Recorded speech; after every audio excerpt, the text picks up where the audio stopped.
काल आपण page number 9 वरच्या फर्स्ट 3 लाईन्स ज्या आहेत तिथपर्यंतचा पार्ट पाहिला होता. तर त्याच्यानंतर पुढे पहा. I glanced toward the roof of the club house and saw something horrible. जेव्हा लेखक पुस्तक बाजूला ठेवून बाहेर आला तर लेखकाची नजर जी आहे तर ती समोर असणाऱ्या क्लब हाऊसच्या छताकडे गेली आणि त्या छतावरती काहीतरी भीतीदायक अशा प्रकार दिसून आला. A big male langur apparently the leader of its group. तो जो बिग मेल लंगूर होता जर खरं पाहिलं बहुतेक तर तो त्या ग्रुपचा लीडरच असावा. Was holding a baby langur in his hand. तर त्या बिग मेल लंगूरने त्याच्या हातामध्ये एका छोट्या पिल्लाला पकडलेलं होतं. And mercilessly beating it all over with a definite intent to kill.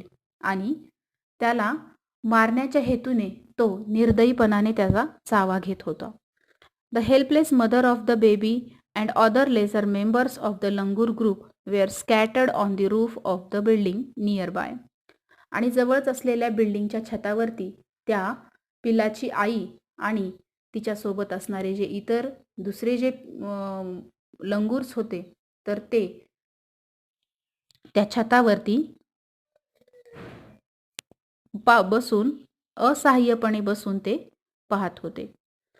I recall the terrible custom in the animal clan according to which dominant male usually does not allow another male baby or adult to survive within its group.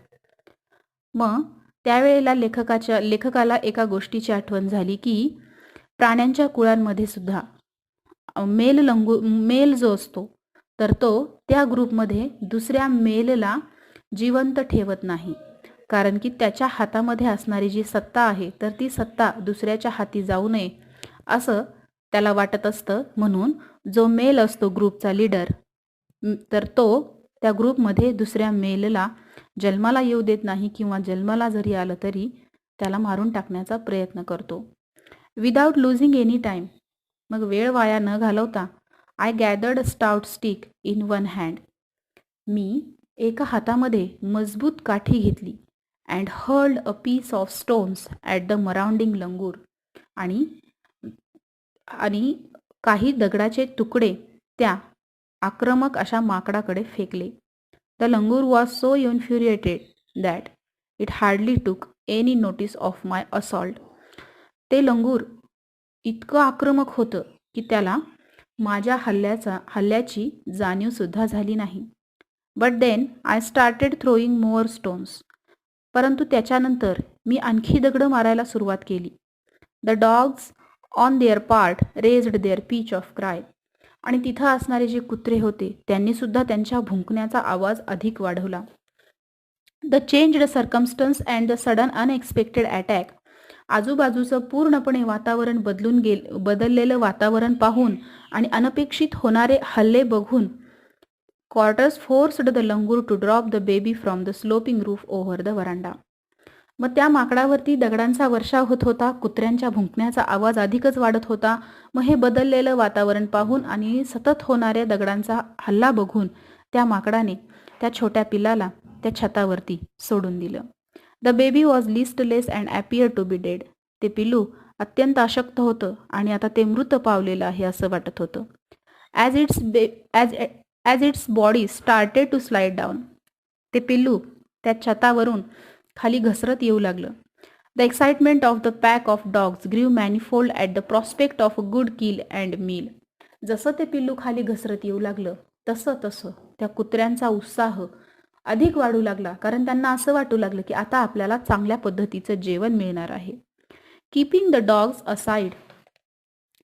Keeping the dogs at a बे with the stick. बे म्हणजे दूर ठेवणे. मग लेखकाच्या हातामध्ये जी काठी होती त्या काठीने कुत्र्यांना दूर ठेवत I manage to catch hold of the baby langur tail just as it tipped over the edge of the tilted roof. त्या उतरत्या छपरावरून पिल्लू खाली पडणार तेवढ्यात लेखकाने त्या पिल्लाच्या शेपटीला पकडलं. The baby appeared inert and lifeless. ते पिल्लू अत्यंत अशक्त वाटत होतं आणि निष्प्राण वाटत होतं. It was indeed a male baby. आणि ते पिल्लू एक नर जातीचं बेबी होतं. By this time my parents and sister had come out on to the veranda and were witnessing my rescue operation. मग त्याच काही वेळामध्ये माझे आई वडील आणि बहीण वरांड्यामध्ये बाहेर आले होते आणि त्यांनी मी त्या पिलाला जे वाचवलेलं होतं, ती माझी बचावात्मक जी मोहीम होती, तर ती संपूर्ण मोहीम त्यांनी पाहिलेली होती. आता या ठिकाणी वरांडा आणि मागीलही काही पार्टमध्ये वरांडा हा जो शब्द आलेला आहे, तर वरांडा म्हणजे काय, तर आपण त्याला पडवी असं म्हणतो. घरासमोर भिंती नसलेली फक्त फरशी आणि वर छत असलेली जी मोकळी जागा असते त्याला आपण वरांडा असं म्हणतो. त्यालाच आपण आपल्या लँग्वेजमध्ये पोर्च असं सुद्धा म्हणतो. Some of our neighbours had also gathered in the distance. आणि आमचे काही शेजारी सुद्धा दूर अंतरावरून हा सगळा प्रकार पाहत होते. I took the baby langur to our backyard and gently laid him on the floor inside the poultry coop. मी त्या पिलाला उचललं आणि आमच्या मागील अंगणामध्ये जो कोंबड्यांचा खुराडा होता, तर त्याच्या आतमध्ये त्याला अलगदपणे ठेवलं. His body was full of deep bite marks and scratched. त्याच्या शरीरावरती चावा घेतलेल्या पूर्ण जखमा होत्या, खुणा होत्या आणि ओरखडे सुद्धा होते. Blood was oozing from some of the wounds. त्याच्या शरीरावर असलेल्या काही जखमांमधून रक्त पाझरत होतं. The baby remain motionless. ते पिल्लू शांत होतं, स्थिर राहिलेलं होतं. My father provided first aid to clean the wounds and stop the bleeding. मग ते शांत पडलेलं जे पिल्लू होतं, ज्याच्या शरीरातून जखमांमधून रक्त पाझरत होतं, त्यामुळं माझ्या वडिलांनी प्रथमोपचार करण्यासाठी प्रथमोपचार पेटी आणली, त्याच्या जखमा स्वच्छ केल्या आणि प्रथमोपचार केल्यानंतर त्याचा रक्तस्राव जो होता तर तो थांबला. I was relieved to find out that the baby was breathing even though his breaths were shallow. मग जेव्हा त्या पिलाचा श्वास सुरू आहे हे जेव्हा लेखकाला दिसून आलं, श्वास खोल होता, अत्यंत हळूहळू त्याचा श्वास चालू होता, परंतु सुरू आहे हे पाहिल्यानंतर लेखकाला जरा शांत वाटलं. Splashes of cold water made the baby stir and after a few shaky attempts he sat up. मग त्यानंतर त्या पिलावरती पाणी शिंपडल्यानंतर, काही थोडंसं पाणी शिंपडल्यानंतर ते बेबी थोडासा हलला आणि काही प्रयत्न केल्यानंतर ते उठूनही बसला. He was in a state of shock and started trembling like a leaf in the wind. ते पिल्लू अत्यंत घाबरलेलं होतं आणि असं वाटत होतं जणू काही जोरदार वाऱ्यामध्ये पान जसं थरथर करतं, अगदी त्या पानाप्रमाणे या पिल्लाची अवस्था झाली होती. His 2 little twinkling eyes welled up with tears and he started to sob with a muffled cry. त्याचे छोटे छोटे 2 लुकलुकणारे डोळे पाण्याने भरले होते आणि ते पिल्लू आवाज न करता रडायला त्या पिल्लाने सुरुवात केली. Just like a human child would after experiencing trauma. जसं एखादं आपलं बाळ, ह्युमनचं बेबी, जसं त्याला खूप ताण आल्यानंतर ते आतल्या आत हुंदके देत रडायला लागतं, अगदी त्याप्रमाणेच हे पिल्लू रडू लागलं. I offered him a peeled banana which he accepted with his unsteady hand and began taking hesitant bites. मग मी त्या पिलाला सोललेली केळी दिली. त्या पिलानं थरथरत्या हातांनी, अस्थिर हातांनी ती केळी पकडली आणि त्या केळीचे अडखळत अडखळत तुकडे करू लागून खाऊ लागला. My attention was fixed on the revival of the baby langur. आणि त्या पिलामध्ये सुधारणा होत आहे याच्याकडे माझं लक्ष गेलं. सडनली, अचानकपणे, I had an uncanny feeling of being watched. पण माझ्या मनामध्ये विलक्षण अशा प्रकारच्या फिलिंग्स आल्या. I turn away from the coop and looked up. मग मी त्या कूपपासून, त्या खुरड्यापासून वळालो आणि पाहिलं. There sat the mother langur on our kitchen roof. आमच्या किचनच्या रूफवरती त्या पिलाची आई बसली होती. Watching every move I made. मी प्रत्येक जी हालचाल केलेली होती तर ती संपूर्ण हालचाल ती आई बघत होती. शी सिम्पली सॅट देअर क्वाइटली. ती आई त्या ठिकाणी शांतपणे बसून होती. as if convinced that no harm was being done to her child. आपल्या पिलाला कुठल्याही प्रकारची हानी पोहोचणार नाही हे सगळं तिला माहीत होतं, समजलं होतं. Meanwhile the baby sensed the presence of mother. त्याच दरम्यान त्या पिलाला सुद्धा आपली आई जवळ आलेली आहे याची जाणीव झाली. And started to sob and cry a little louder. आणि ते पिल्लू आता थोडा थोडा आवाज करून त्या पिलानं सुद्धा रडायला सुरुवात केली. I retreated from the door of the coop to allow the mother access to her baby.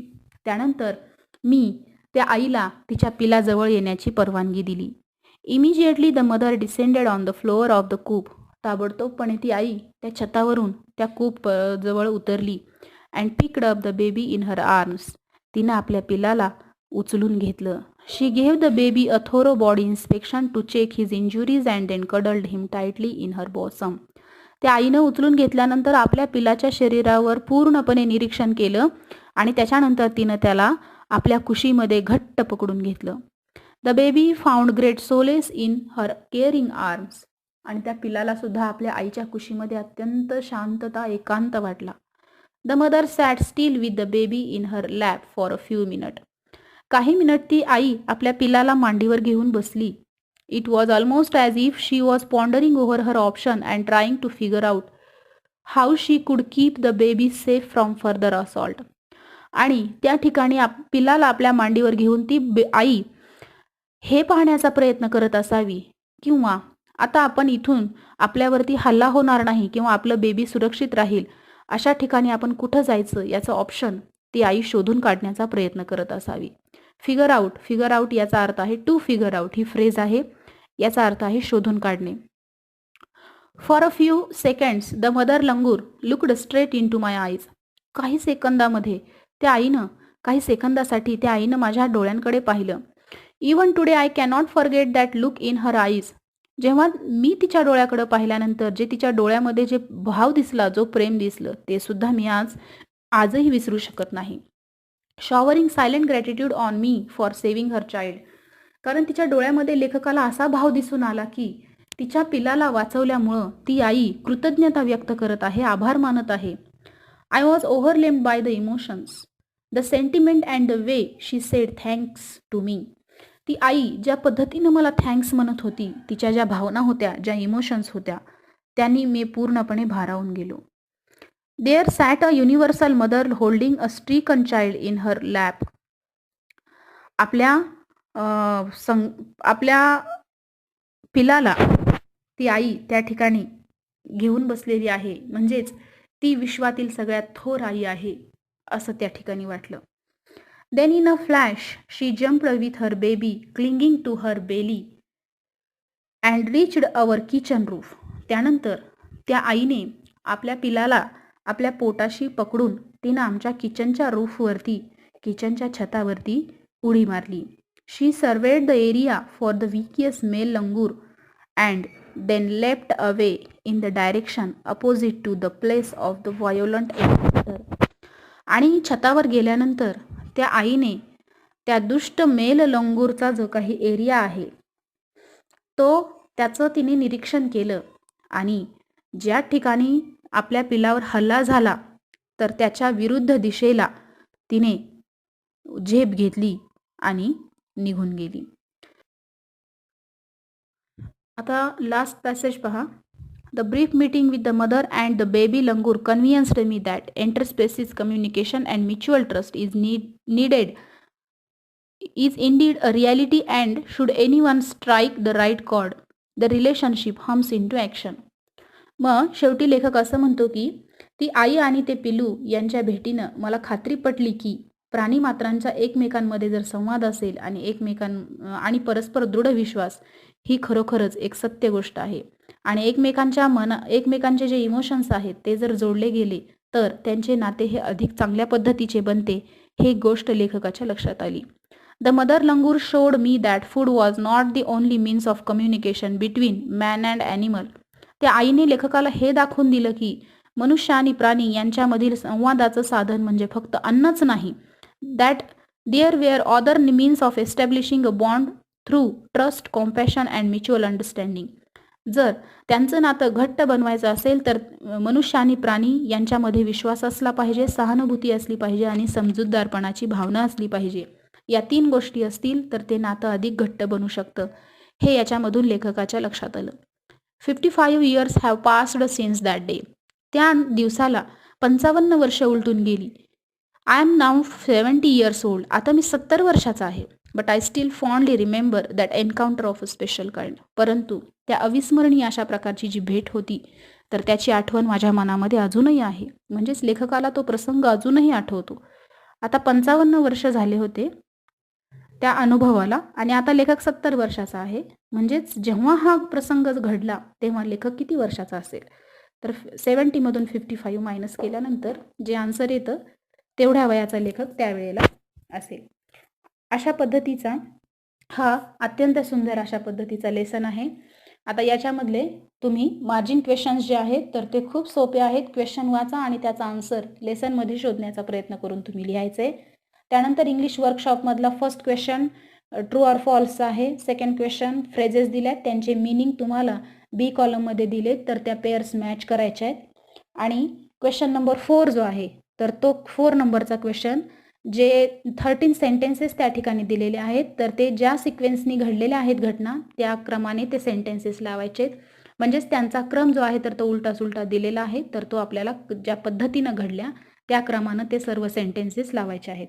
अशा पद्धतीचा मार्जिन क्वेश्चन आणि वर्कशॉपमधला फर्स्ट, सेकंड आणि फोर्थ हे 3 क्वेश्चन्स तुम्ही आज सोडवणार आहात.